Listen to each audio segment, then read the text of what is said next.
LeapSheep Startup Builder Live Q&A. This is the place for any startup founder to ask burning questions that are keeping you up at night and learn from our guest founders and startup support experts, and of course, LeapSheep's own startup building experts who have worked with hundreds of founders and their teams. Welcome, I'm your host today, Kirk Drage. I am the CEO and co-founder at LeapSheep. At LeapSheep, we're on a mission to flip the 95% startup failure rate by making expert and personalized startup building guidance accessible, affordable for all founders everywhere. If you're a founder, welcome. It's great to have you here. The show is all about supporting you to get from idea to build a business model hypothesis that can get the product market fit on paper and then validate that it actually can in the real world before scaling up safely and avoiding that 95% failure rate. Thank you to founders who have sent questions in. Please drop any questions that you have during the show into either the YouTube comments or the LinkedIn comments as we go forward. Today, I'm super thrilled to have Marco Salinas with us. Marco is the CEO and co-founder of Hubble, a climate tech startup working with building product manufacturers and suppliers to help homeowners accelerate their journey towards more comfortable, energy efficient and low carbon homes. From bricks and insulation to glazing and steel, Hubble equips industry leaders with AI-powered tools to demonstrate real-world performance, drive informed decision-making and value add across the property sector. With a background in data science, software engineering and energy innovation, in his free time, he coaches a girls' soccer team, teaching them confidence, teamwork, and the power of backing themselves on and off the pitch. Marco, we've been working together for years. It's absolutely awesome to have you here. Welcome. On the contrary, Kirk, thank you for the invite. Good day, everyone online. Thrilled to be here. Thank you for the invite. Really looking forward for the conversation and sharing our story. Yeah, you've got a great story to tell. So let's sort of jump into it because Hubble is not your first startup rodeo, as they say. So tell us a little bit about your background. What prior business experience have you got, and what eventually led up to the creation of Hubble? Yes, absolutely. Well, perhaps as a starting point, Hubble we have the mission to actually help improve how people live and help them transition into more sustainable homes. So that's perhaps where we stand right now. We really truly believe that all homes should be more sustainable and people should be living comfortably green, saving a little bit of money and reducing the impact. And the reason I'm saying this is because I'm going to try to live where I stand at the moment. So my background I have been involved in technology since I was 10. I started coding using a software that is called Logo and Visual Basic. Back in the days when you had to turn on your computer with a floppy disk inside. And since then, I have been truly involved in developing technology and have been fascinated. I think that I started getting involved more in AI, perhaps called differently at that time, neural networks and expert systems back when I was a teenager. And I had the fortune of actually even winning a few awards for developing software in the health sector. For Palm One, remember those handhelds that you used to have like a pen, developing tools for that. So technology has been in my blood, I guess, ever since I was a kid. Then I jumped into opening my own shop when I was really young, like helping startups and businesses start having, the website and then connecting information to a database. And so on. So I have been always involved. I have always had this entrepreneurial mindset of going and trying to do something different. I guess that's perhaps the common pattern that I found. And then I was able to join government and able to deploy really high caliber systems to millions of residents across different areas to increase the economic impact in Mexico from different areas. And then in Australia, one of my hardest decisions after finalizing my master's degree, I was offered a role at a really big bank in Singapore.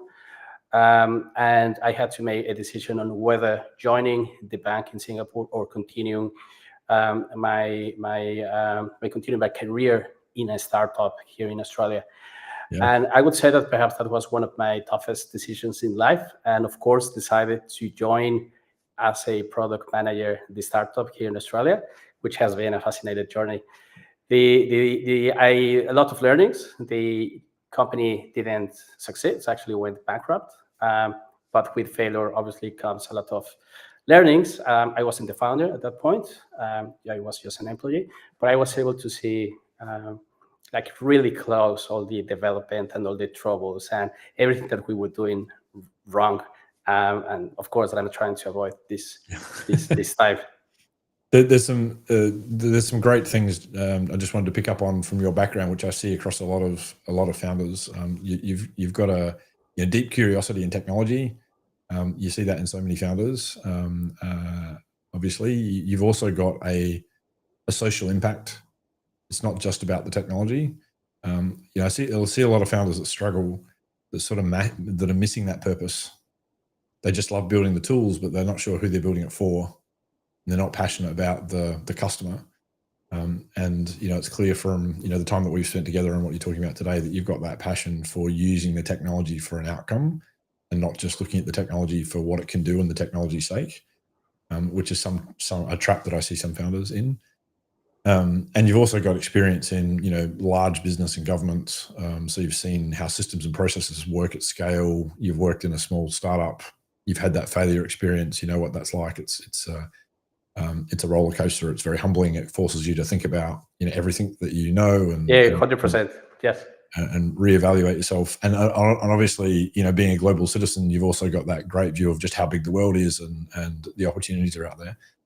So you've got an amazing sort of. If I'm a VC looking at who to back, like I'm ticking all these boxes at the moment. Oh, thanks. Thank you. Yeah, can continue. So after this failed startup experience, what happened Yeah, next? correct. So then after that, then I was able to join Suho, which is they're experts in energy efficiency. That's where I met my co-founder Jim. And since then, I think that it changed a little bit. Like I was able to combine the technology background, the innovation side of things, with having a little bit of purpose, which is the climate, the helping climate change. So then that was when I was able to link and really start directing what I consider I'm good at, in this case, technology, and try to concentrate it on a way that actually can contribute to the planet. How do we live? How people live, and trying to foster, in this case, really healthy environments.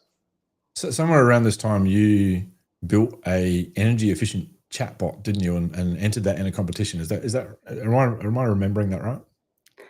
Yes, you're absolutely right. So we had the opportunity to go and meet some government officials, I guess, back on those days. That was like 2017, 16.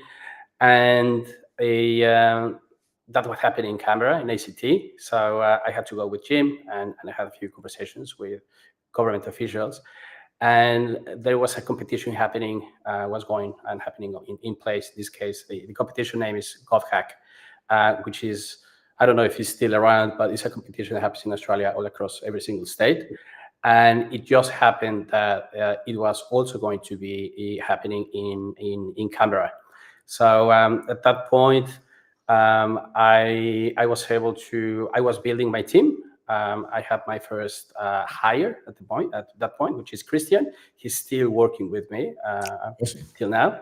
And we, in a way to actually start building a little bit of rapport and as a team building exercise, I invited him to actually fly to Canberra to join just the competition, because we were going to be there.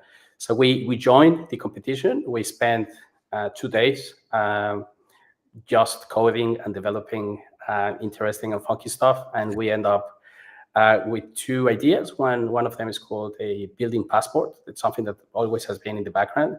How can we help people capture all information about the homes and put it in one single place that can be accessed by everyone? And we use blockchain technology, which was a little bit trendy from IBM. And we also developed, so we had 2 entries, and then the second one was a chatbot, Sparky the chatbot. This was before same thing we were using. The LLM days, right?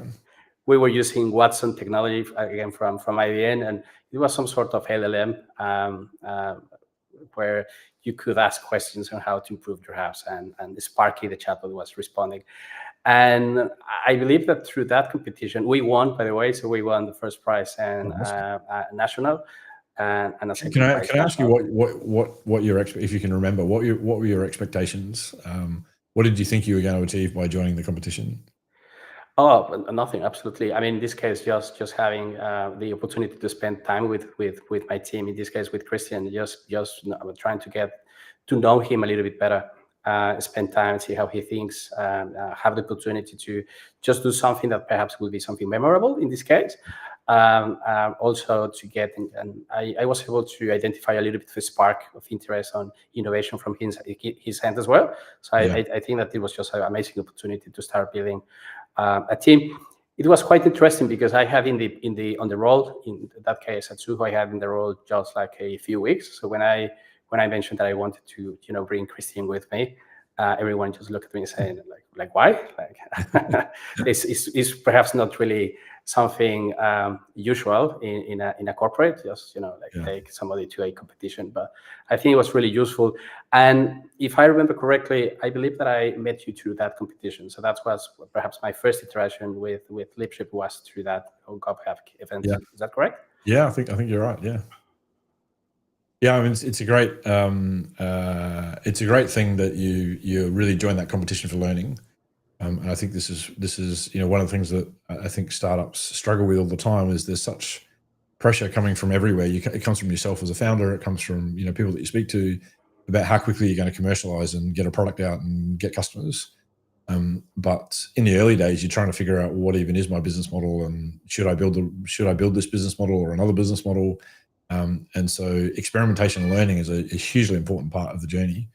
And I think that mindset that you've got has really served you well on the journey to build a culture, and particularly being inside an established firm, which I think is, if you want to build a startup on hard mode, I think you do it from within inside an established firm. Would you agree with that or not, or can't you possibly say? Yeah, no, absolutely. You're absolutely 100%. Yes. Well, maybe let's talk a little bit about that, because you are a spin out from an established firm of a very well respected firm in your industry, but there is a tension between running an established business that understands its business model and knows exactly what it's doing, and building something completely new where you really are trying to figure out what you're doing as you're going along. Can you talk about some of the unique challenges and opportunities that have come from being a spin out? Yeah, absolutely. So absolutely right. So actually, I consider myself more like an intrapreneur, more than an entrepreneur. And the reason of that is because I consider myself really good at looking at how things are currently working in existing process, and then I see myself like really good like identifying how can we apply technology, or have a few hypotheses on how can we innovate or have different business models. And I think that was the case. So when I joined a Suho, the team was just fantastic, and the previous team that was working previously before me, they were also fantastic, and they were very careful on storing all the information and the data in the company. So when I joined, I saw the opportunity to take advantage of all of the information that was and all the systems that they have been invested in the past as well. So I think that Jim, my co-founder, he has been developing software and doing research, probably 10 years before even I joined the company. So there was a lot of information and data that actually I was able to work on top with.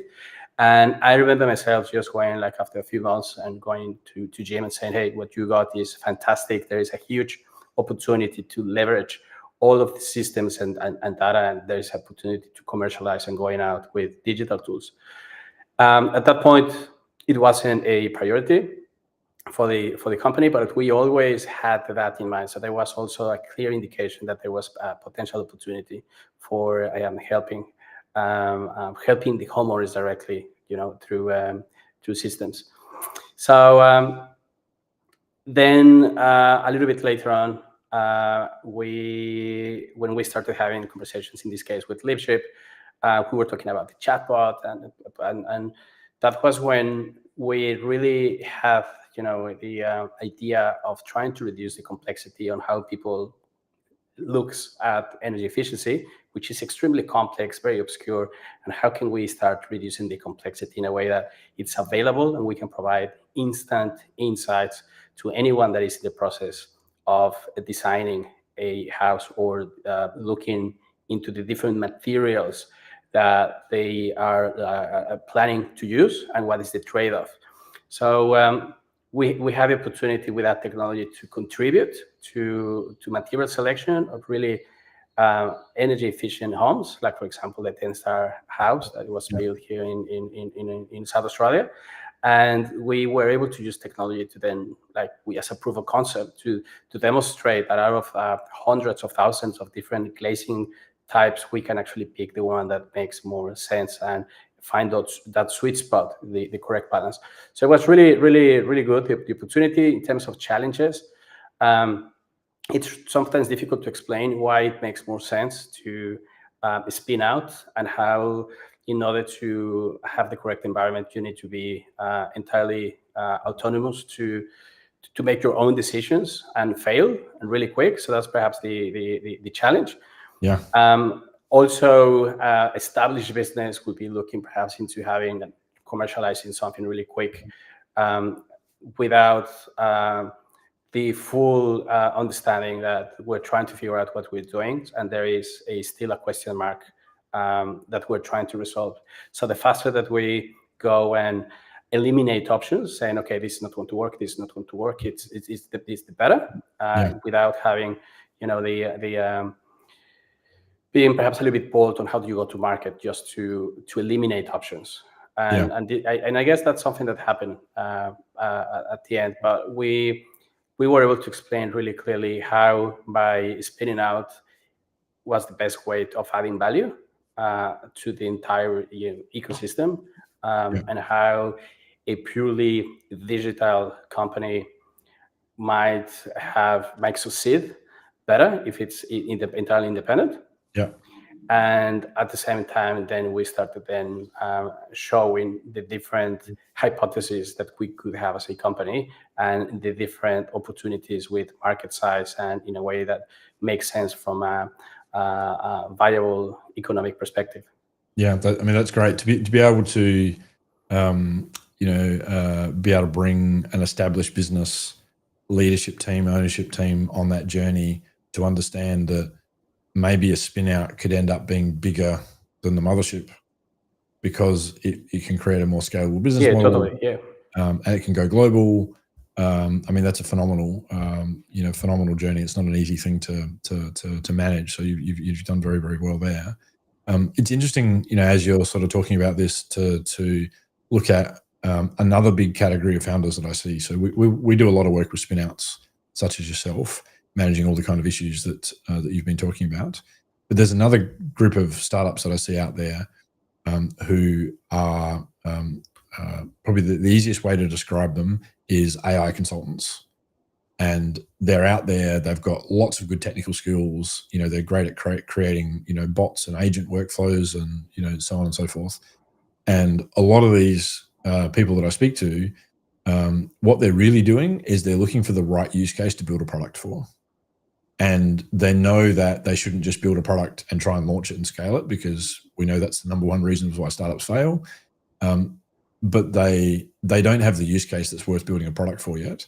And so it turns out that consulting, where you're spending lots of time in the market with customers, understanding their use cases and building solutions for them, is almost like paid research. It's a fabulous way of learning where the problems are. And there's a lot of parallels to the story you've just told in terms of being inside a business and having that opportunity to explore the problem space to figure out, what's the problem that's worth actually turning into a product and trying to scale, and having that space to be able to learn and not pushing yourself too fast into the product space.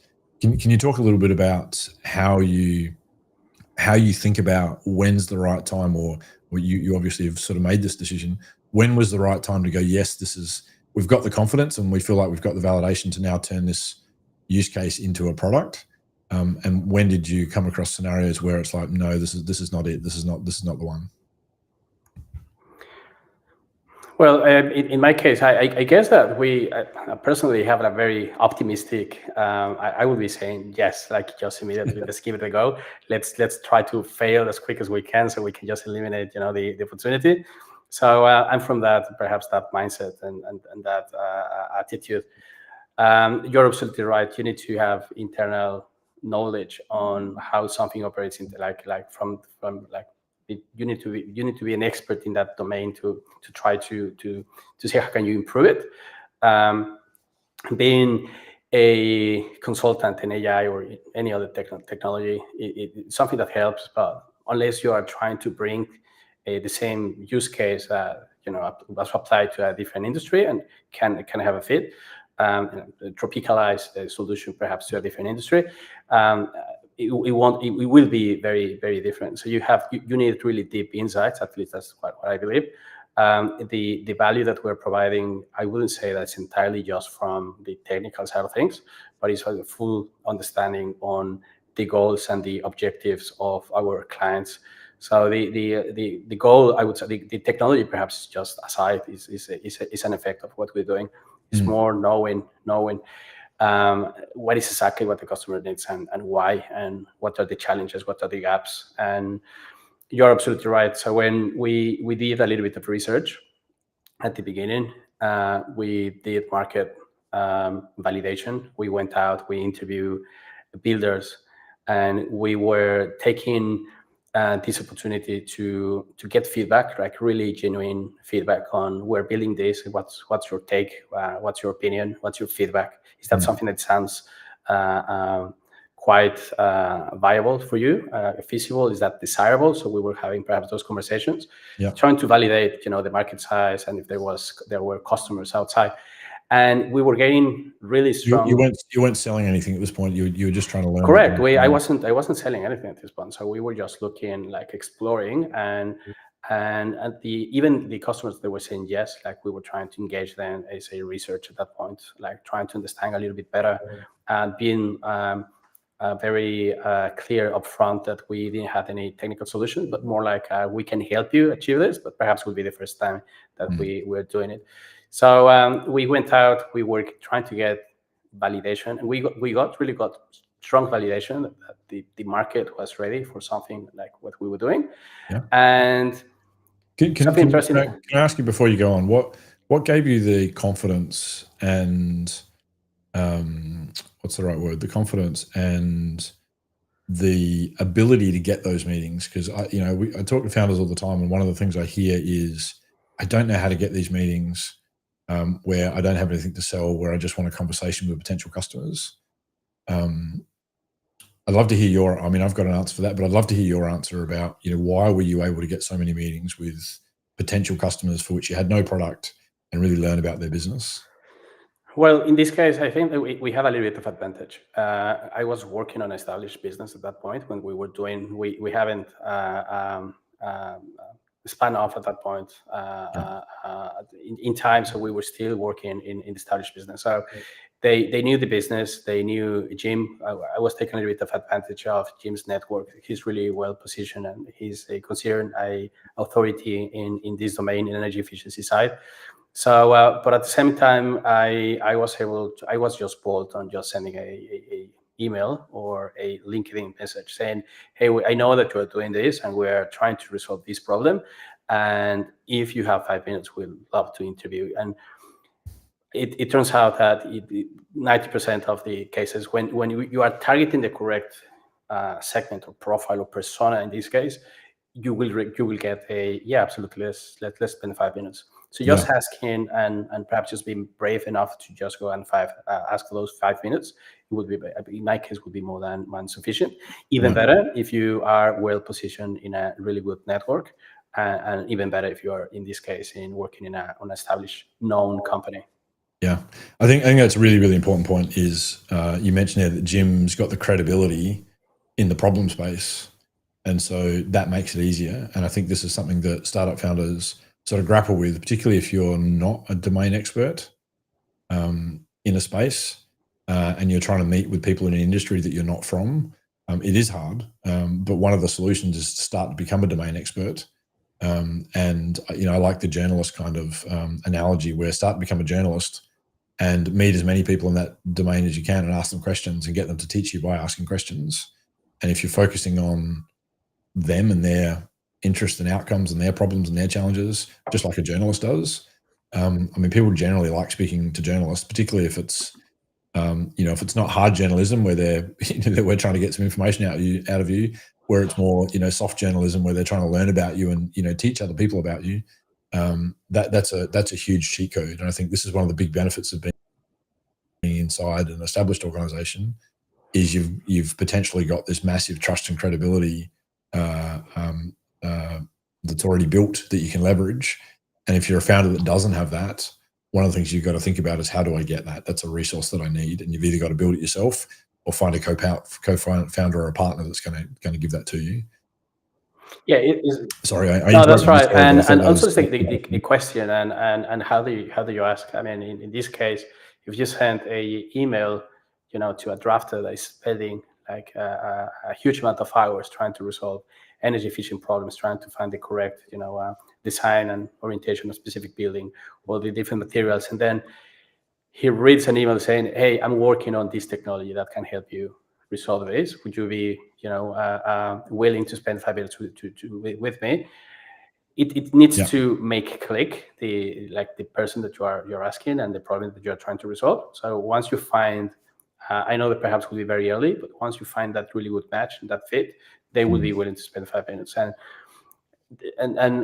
perhaps you already know about this, but in order to have a sale, you need like a lot of interaction. So that could be perhaps the starting of interacting with your future customer.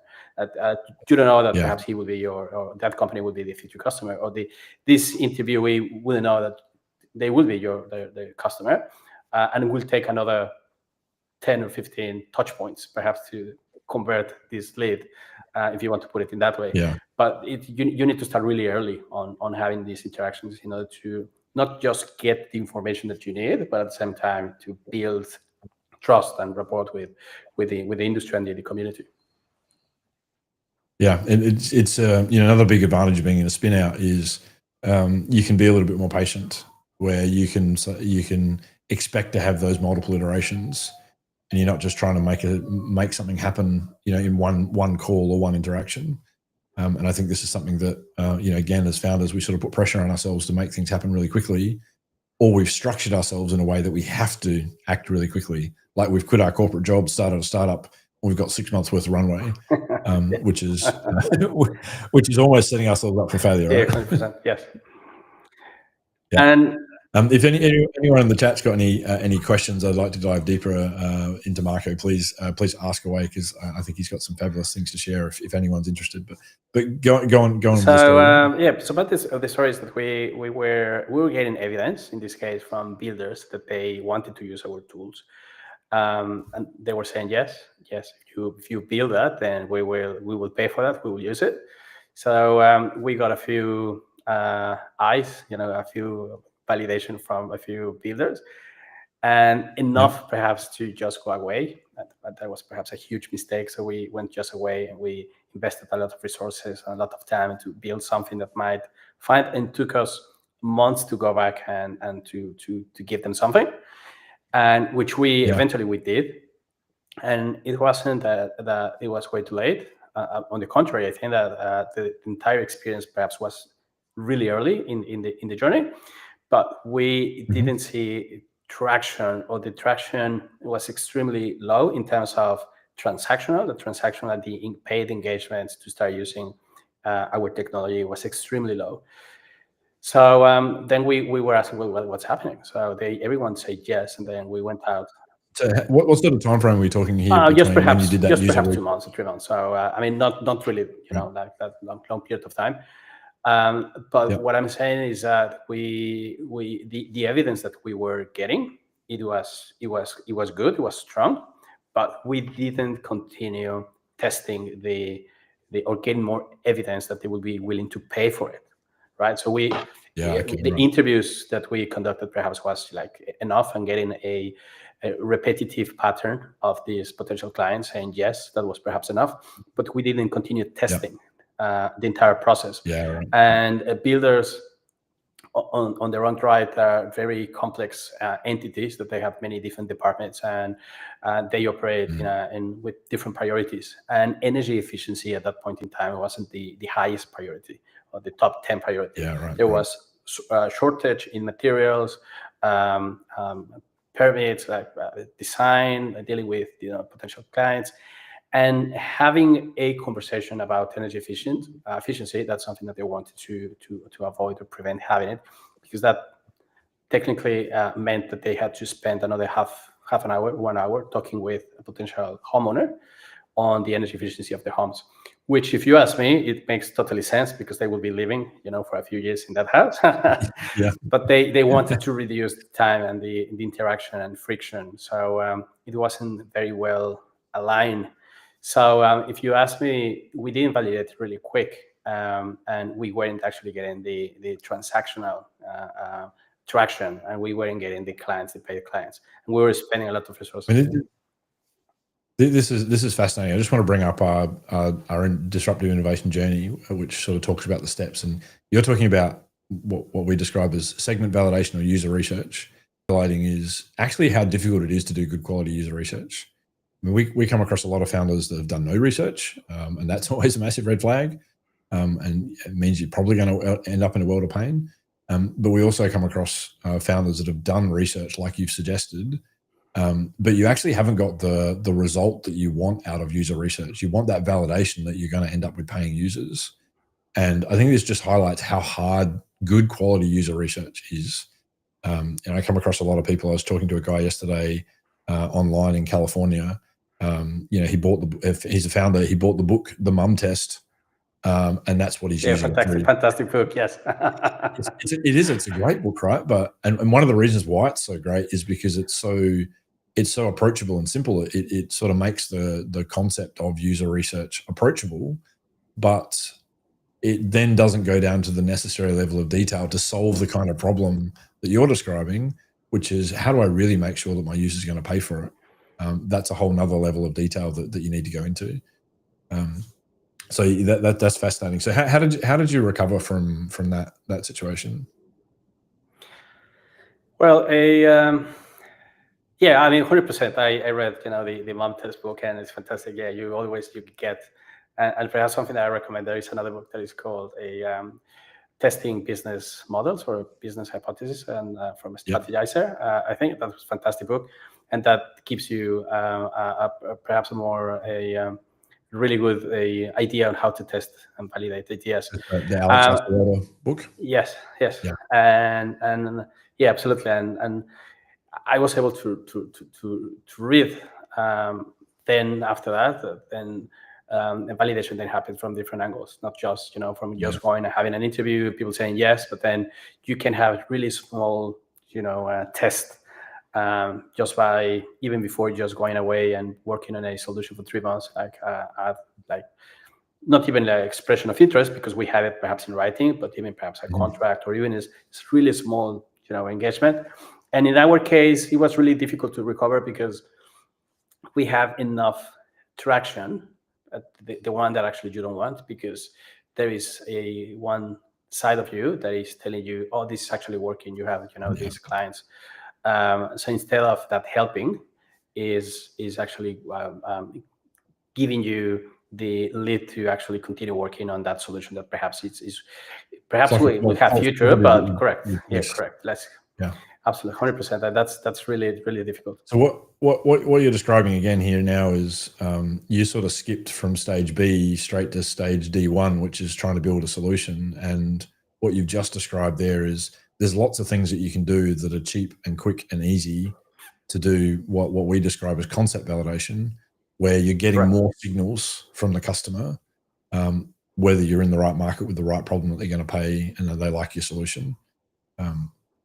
It's a great insight, and I think this is one of the challenges in being a founder is there are just so many unknown unknowns that if you've never been through the journey that you've been through, it's really hard to solve that problem because you don't necessarily fully understand the problem. So one of the best things I think founders can do is talk to people like you that have been through the journey, made the mistakes, and so they can learn not to do the things that you've done and I've done. Yeah, 100%. And the way we didn't perhaps recover 100%. We still believe that there is perhaps that market is still current. And one day, perhaps just the wrong It's a timing, timing and issue, right? it's You might just be a little bit early. issue. It's not correct. It's not really a fit type thing. It's more like the wrong timing. And something that we then started experiencing is that at the same time is the entire market. I would say still is quite new, so it hasn't. It's not really mature. So there are different segments. In one side, you can have builders, but in the other side, you can have architects, and all the way at the end of the supply chain, the people that is living inside the house. That would be the most interesting, the person of interest actually, or they could be the suppliers of the different materials, or they could be the financier, the bank helping, or could be the insurance company. So the entire segment is new, this entire industry, right? So trying to find which is the correct segment and which segment you want to use as your beachhead segment. That's perhaps one of the biggest challenging questions that you need to make yourself as a founder, because you will start receiving a lot of noise and interest from different sides.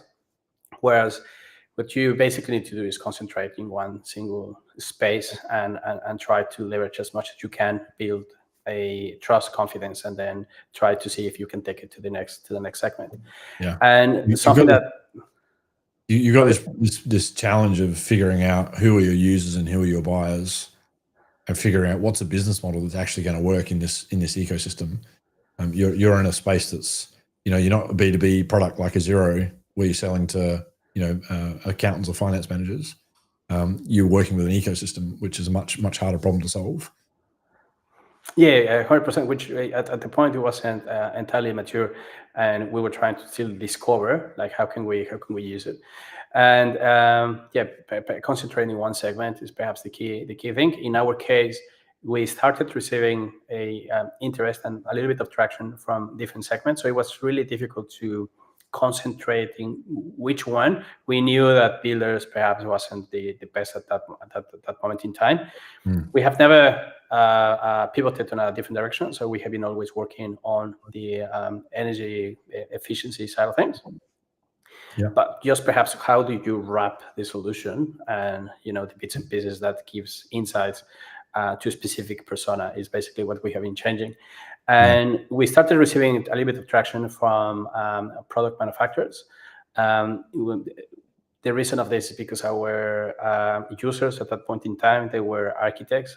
We were interviewing architects and building designers to use our tools and get feedback. So I had perhaps 300, 400 conversations with the entire industry, and gave them a little bit of access so they can actually play and poke and like perhaps continue having those interactions with them. Yeah. And they were the ones that they started showing what we were doing to suppliers. So they were able to pick, the type of glazing system or a design or insulation, and then they went away and they started showing this to window companies, double glazed window companies, and these companies, they were super excited to be that there was a product like that they were able to use. And that was when the building product manufacturers start approaching us with the questions, hey, how can we use this? I would like to use it to provide insights to my customers. And that's when we pivot just a little bit in that, like gave a little bit of a different angle on what we were doing, and the validation changed drastically. So it wasn't more on, okay, let me just go away and build something, but it was more, okay, let's test, how the willingness to actually pay and be my customer. So we immediately offer a business proposal to work on an experiment, being very, very transparent upfront, saying we don't have something for you, but we can, as first time, work with you if you're willing to do a research project, for the next 3 to 4 months. So that you won't be having something. It looked, your first sort of customer sale there looked more like a research project or a consulting gig rather than a product sale.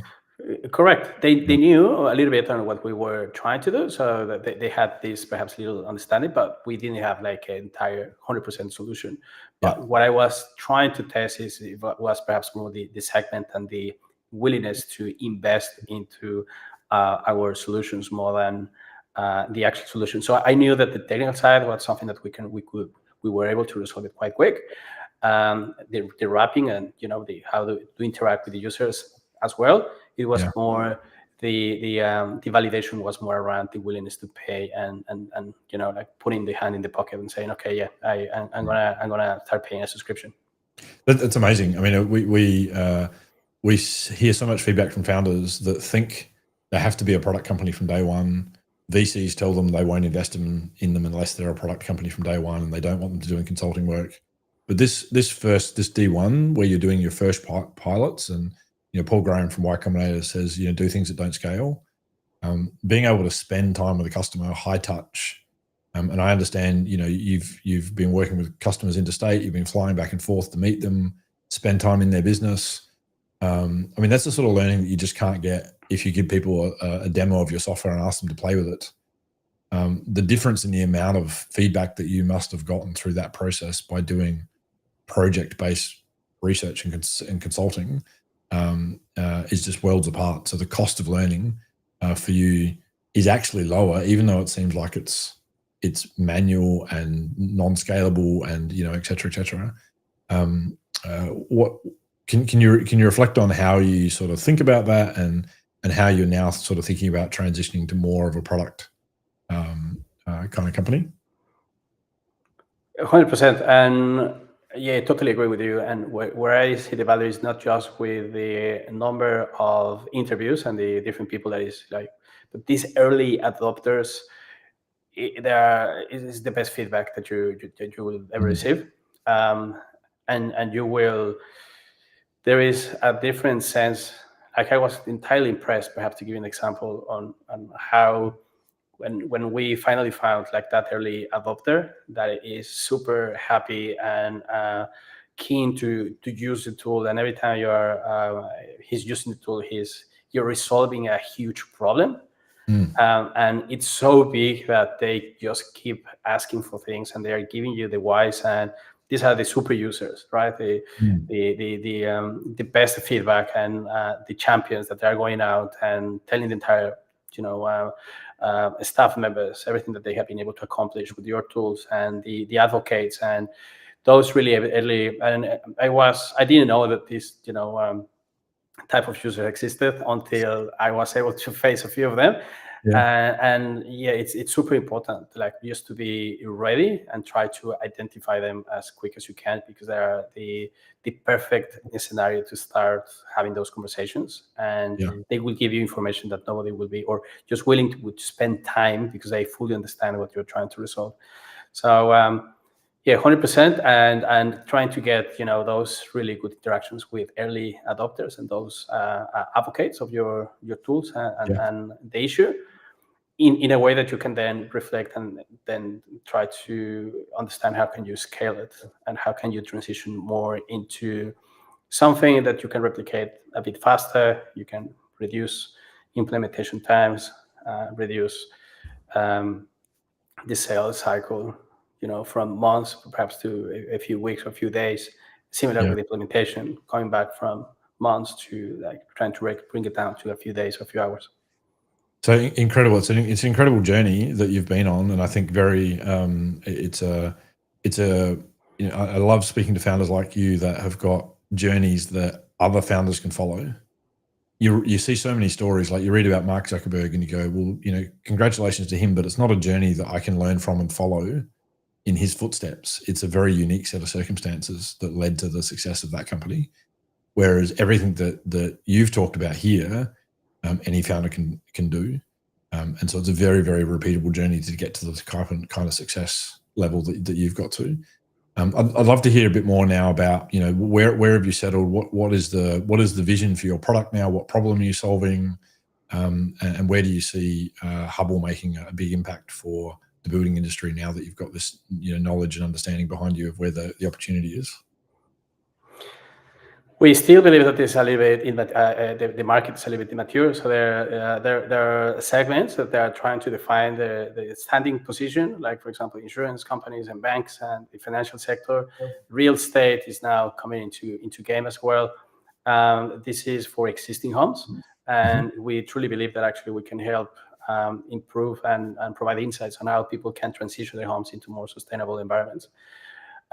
We have the insights, but the strategy so far has been working with the companies that they are in charge of actually building the materials that goes inside your house.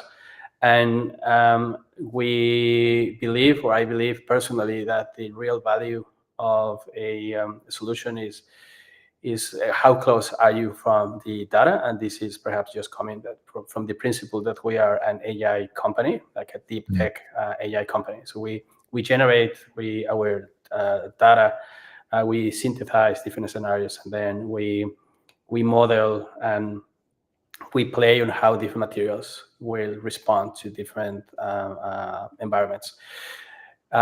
Being closer is extremely good to this data is extremely strategic for us, because then we can actually use those insights and then apply them to other segments in the industry. The existing homes is extremely good. It's something that we will be perhaps pursuing in the next couple of years, just because of the size. So in terms of new builds and the materials, the market is good enough to continue, but the real market in terms of scaling up is in the existing homes. Like just considering in Australia, we know that more than 8 million of residential assets they will have to transition to more sustainable, and this is just because of push and regulation. So knowing that, and we are generating the insights, and we are partnering with the correct suppliers of these materials, that they will have to have an effect in these homes.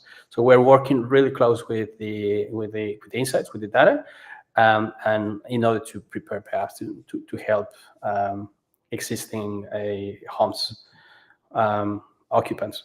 Yeah, absolutely fascinating. I think what I love about what you've done and what you've discovered, which is one of these things that I think is so non-intuitive, is so many technology companies are successful because they're able to create an order of magnitude or more leap in price performance, and often that comes from digitization. So think about a manual paper process that you put into software, and you get this massive performance leap, because now you can have data validation, which reduces errors. You can automate things, et cetera, et cetera. And when you start to bring that kind of thinking to an industry like the construction industry, that's a very difficult thing to digitize, the construction industry. And we think about maybe CAD and digital drawings, but what you've really landed on is we've got to digitize the materials that houses are made of, so that we can better understand the properties of those materials, and we can start to simulate them, and we can start to look for patterns using artificial intelligence once we've sort of digitized those materials. So help me if I'm not explaining this properly, but I think you've discovered that we really have to digitize the properties of windows and insulation and wall materials and roofing materials before we can really start to create that sort of digital twin and get all the benefits that technology provides. Is that am I on the right track here? Yes. You're covering one angle, which is entirely correct, but it's also trying to predict how a specific solution might perform on a specific scenario. Something peculiar about energy efficiency is that a material will perform according to the surrounding environment. So not because you're using double glazed windows, your house would be better. On the contrary, there are things that actually you will have to do first. So there is depending on your context, there is a pathway where you can actually maximize the result. Otherwise, the effect of doing and investing in something that might be quite substantially expensive, it won't affect the actual performance of the house. So there's like a unique pathway for every single house that obviously can be replicated across homes. So when you're talking about the context there, you're talking about the design of the house, the location of the house, the Correct. orientation So, of the house, all those sorts of things. yep, absolutely. So this solution will be different depending on where the house is located. If it's prepared, for a really cold weather, it could be Hobart, could be in Darwin or Queensland with a little bit more humid, and that will be an entirely different story. And then you can then consider perhaps the orientation, like if it's facing north, south, and when it was built. If it like the air tightness, and then based on that, then you can start actually building up. Okay, so a house with these conditions, but the solution would be quite unique in this case. So what we have been able to identify is what is the best way to upgrade, and of course you can just go nuclear and try to max everything that you can, but you won't be getting the best solution, and this industry is extremely elastic. So if you don't have like a really powerful argument on why you are doing something, it won't happen. So what we are providing, something that we discover, is that homeowners, residents, or people in general won't be making a renovation or a retrofit unless it's extremely like 100% necessary. So and if there is a little bit of doubt or question mark whether if it's going to improve, then there is a decision bias. They won't be like just moving forward and taking decision of making that upgrade. So it's extremely elastic. So what we are trying to help is to provide just the last mile on closing that decision making and system decision making on going green for a new upgrade. So what we are technically doing, yes, is we are digitalizing. We need to know how the homes they are built and how they are built and how they were built. And if there is something new, well, how can we keep track of it at the same time? But most importantly, then how do they play with the existing context?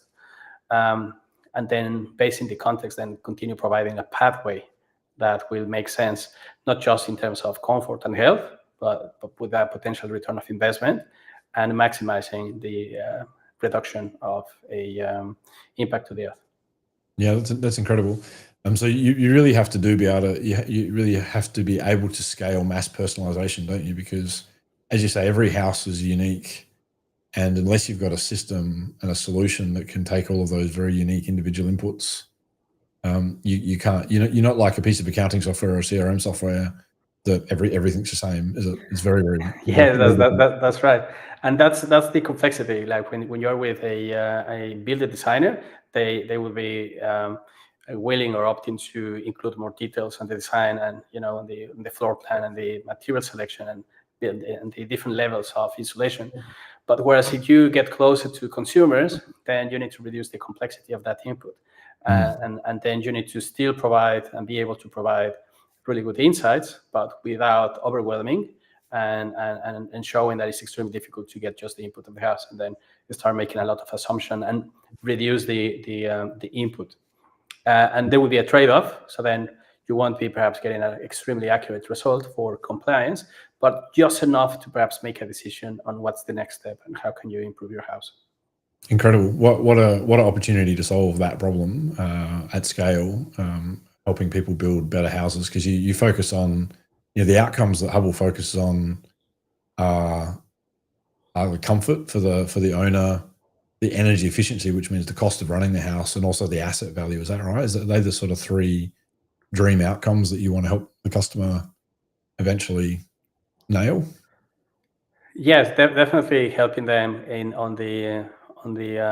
particularly with the energy bills, right? That's where they feel like a really direct connection, particularly at this time. So when we're able to demonstrate that it not really is a just an investment that they can see a return of that investment. So that's perhaps the number one. But there is the emotional side as well, which is you're bringing resilience and comfort and a healthy environment. So for those young families with kids that are looking perhaps the best environment, they don't need to have we use a lot of mechanical heating or cooling during the year. That's critical. At the same time, then we provide. Unfortunately, not all the people believes on that we need to do something to stop climate change, or they don't believe that there is an issue with how are we living in terms of the reduction of CO2, but definitely helps when you are showing and trying to bring people into a more sustainable pathway. That is not just about the environment, but they can actually bring a healthier environment to their families. At the same time, they can save money directly. And why not? Yes, there is really good arguments to say that the property valuation will go up with energy efficient interventions. If not up, might be the case that will be less time in the market, or if you put it for rent, it will be you will find a tenant quite quick. So a really strong indication and evidence that totally makes sense. Yeah, fabulous. And so where to from here for Hubble? What are some of the things that you're working on over the next year or so? Well, as a starting point, the next step is we would like to start building a community. So we have been extremely busy trying to service all of the clients that we got in at the moment, and we have been able to build and spend time with our community and start going and more with the Hubble flag out and share what we have been doing and tell more about our story and the how we have been able to help different industries, like the window covering association, like generating almost millions of data points on when it makes sense to use a blind or a shading in your house. And that could be extremely a low-cost solution, budget solution that anyone can use, and the impact could be quite meaningful. So we have been generating a lot of data in that sense and helping the industry. And now is perhaps the time where we need to go a little bit, perhaps more like louder, going out and explaining what we have been doing. We also we haven't been able to connect perhaps as we should be doing it outside externally.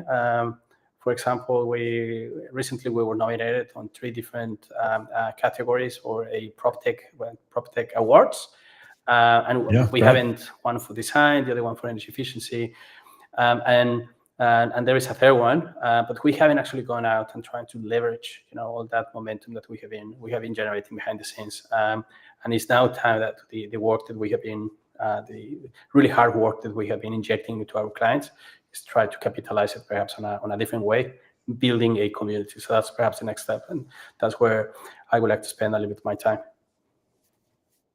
Fabulous. It's well, I think our time's coming to an end, but it's been a fascinating conversation. It's been such a great I think demonstration of the kind of journey that we recommend that founders go on in terms of validating before you start building, doing things manually before you start scaling. So many great learnings from you. So thanks so much, Marco, for your time. I really appreciate it. If people want to reach out to you, let me pop on the screen here. I think you've got a bit of an offer, is that right? Yes, there is always an offer in place. So for those founders or families that are looking into how to renovate or improve their homes, feel free to reach out. We are always testing and validating new ideas. So having those early adopters and testers would be quite beneficial. We have a quick offer. We will be doing an energy efficiency assessment. What does that involve? What does that involve if someone says yes to that? What happens? Well, we will review your house and we will tell you how energy efficient is, and we will give you insights on how can you improve it and what will be the trade-off. What sort of, when you say review their house, what sort of data are you looking for? Are you looking for floor plans? Are you looking for? We're looking for basic information when the house was built, actually information that we can get ourselves. So it won't be the information. They won't need any information. Idea. So you're not bringing machines into anybody's home? No, nothing like that. Nothing like that. It would be really quick interaction by email. Perhaps just give it a go and test something, and as a reward, we will provide a few insights. And I think that there is a draw for a voucher as well of $50, I guess. $50 gift voucher. Correct. For those that they go through the process. I think that they need to be like eligible in a certain way. They need to own their house. They need to be living in that house. And I can be the owner, occupant, I think is the correct term. once they fill out a survey and they use our system, they will go into the draw, and we will give them insights. So please feel to reach out, and not just in the energy efficiency side of things. So I have the fortune to work with the LeapSheep team has been helping Hubble for a few years, and the entire experience has been fantastic. I entirely recommend if any founder to actually go and get a few interactions with the team. It has been extremely useful, and yeah, totally recommend it. And feel free just to get in touch in the case you have any question about anything. Awesome. Thanks so much, Marco. That's really kind. Excellent. So there's that LinkedIn connection. If you find you on LinkedIn, they can reach out to you to get advantage of that free offer. That's fabulous. Be interesting to hear how that goes. Just a quick plug for our next live stream on the 27th of June. We are so lucky to have John Manning, the founder of Pricing Profits. Pricing is a perennial question for all founders: is how do we do it and how do we do it better? John is an amazing font of knowledge who specializes in pricing and has got a deep history in pricing. So I cannot wait for that conversation. If you've got questions on pricing, please send that in using the questions link there, register using the registration link there. And of course, as Marco has mentioned, at LeapSheep, we exist to help founders be successful and solve that 95% failure rate. We are on a mission to support you to get to where you need to go faster, better, and cheaper. If you're looking for more clarity as a founder for how you do that, please join a LeapSheep Startup Builder strategy session. This will be guaranteed the best 2 hours of time you can spend as a startup founder to get more clarity on how to spend your time and money more effectively to getting to product market fit and scaling up. So book a session now with that link at the top, or if you don't think you're ready for that, feel free to just reach out and have a chat. Very happy to chat with all founders about their journey and making them more successful. Until next time, it's been an absolute pleasure to chat with you, Marco. I appreciate your time. Looking forward to following the Hubble journey, and we'll chat soon.